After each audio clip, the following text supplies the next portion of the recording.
Morning everyone. मैं doctor Nikhil Kumar हूँ, MBBS MS general surgeon. आज हम डिस्कस करेंगे एक कंडीशन के बारे में जिसे हम नेफ्रोलिथियासिस और किडनी स्टोन भी कहते हैं। तो किडनी स्टोन में जो पेन एब्डोमेन होता है वो बहुत ही एक्यूट होता है और सडन टाइप होता है, और जो पेन का लोकेशन होता है वो हमारे फ्लैंक में होता है। तो फ्लैंक एरिया जो होता है वो एब्डोमेन के चेस्ट के लोअर एरिया और पेल्विस के ऊपर एरिया और लिटिल बिट बैक साइड को फ्लैंक एरिया बोलते हैं। तो किडनी स्टोन का जो पेन होता है बहुत ही सीवियर टाइप होता है और फ्लैंक एरिया में होता है, और वो जो पेन होता है that can be associated with nausea और वॉमिटिंग। मीन्स पेशेंट को नोजिया भी हो सकता है और वॉमिटिंग भी होता है कभी कभी, और पेन बहुत ही अनबेरेबल होता है, बहुत एक्यूट पेन होता है। और अगर फिर किडनी स्टोन को अगर नहीं हम ट्रीट करें तो वो हम यूटीआई कराता है, यूरिनरी ट्रैक्ट इन्फेक्शन कराता है, फीवर कराता है और चिल्स कराता है। पेशेंट को बहुत हाई ग्रेड फीवर हो जाएगा और चिल्स भी होगा। देन कमिंग टू फिर हम आते हैं कि क्यों होता है, क्या cause, what causes kidney stone. तो mostly kidney stone is cause due to metabolic disorders which affect the fate of the calcium and other minerals in the urine. This causes formation of the kidney stone. फिर what are the risk factors, मतलब कुछ patient में क्या risk factors है जो stone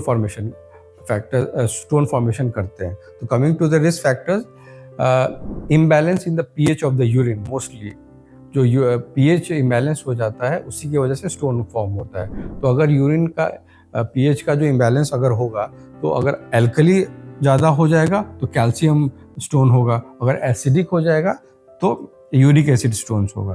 तो ये है रिस्क फैक्टर्स मोस्टली जिस वजह से स्टोन फॉर्म होते हैं। Now coming to the what are the different types of stones जो किडनी में होते हैं। तो मोस्टली 4 टाइप्स हैं।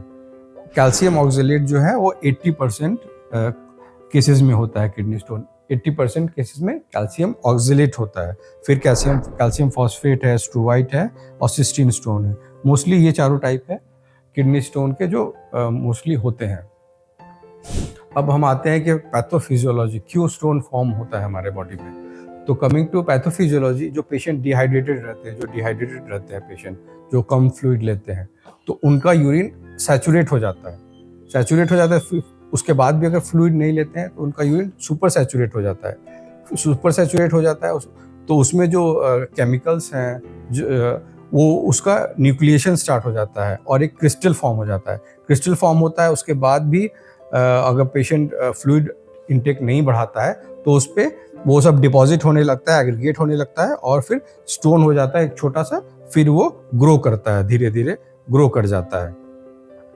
तो ये हुआ पैथोफिजियोलॉजी ऑफ स्टोन फॉर्मेशन। अब स्टोन फॉर्मेशन हो जाता है, पेशेंट हॉस्पिटल में रिपोर्ट करता है सीवियर पेन एब्डोमेन के साथ। तो इसको हम डायग्नोस कैसे करते हैं।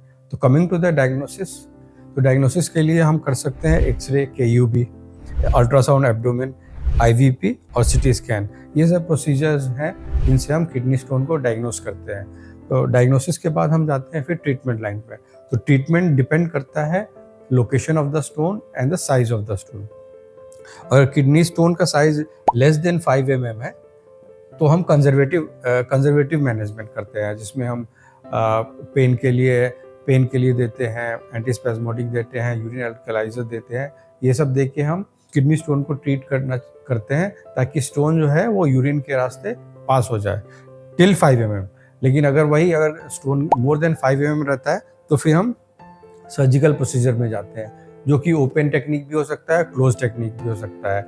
और किडनी जो प्रोसीजर्स हैं उसमें नेम करने के लिए नेफ्रोलिथोटोमी, सिस्टोलिथोटोमी, पाइलोलिथोटोमी, ये सब प्रोसीजर्स हैं जिससे हम किडनी स्टोन को सर्जिकली रिमूव कर सकते हैं। फॉर फर्दर इंफॉर्मेशन आप हमें कमेंट कर सकते हैं और नियरेस्ट हॉस्पिटल को कॉन्टैक्ट कर सकते हैं। Thank you.